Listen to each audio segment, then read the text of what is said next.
वी-न्यूज़.pk कोयटा से मैं हूं गालिब निहात।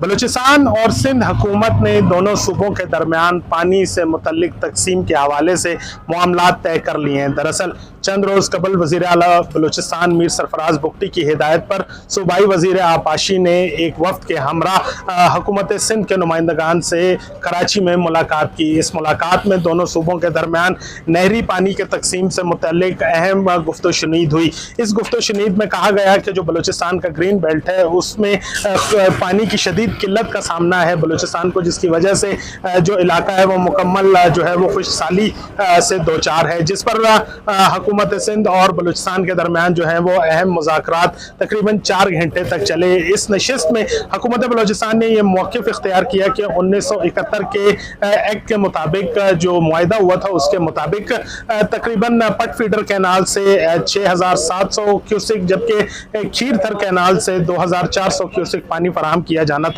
हम दोनों सूबों के दरमियान इस हवाले से मामला तय पा गए हैं और जो सिंध हुकूमत है उसका बताना है कि तकरीबन बलूचिस्तान को जो है वो इजाफी पानी दिया जाएगा, जिसकी मद में पट फीडर कैनाल से तकरीबन 700 क्यूसिक जबकि जो खीरथर कैनाल है उसमें 1000 क्यूसिक इजाफी पानी दिया जाएगा। तमाम पानी की तकसीम से मुतल्लिक जो तमाम तर मामलात हैं वो दोनों सूबों में मुकम्मल तौर पर तय पा गए हैं।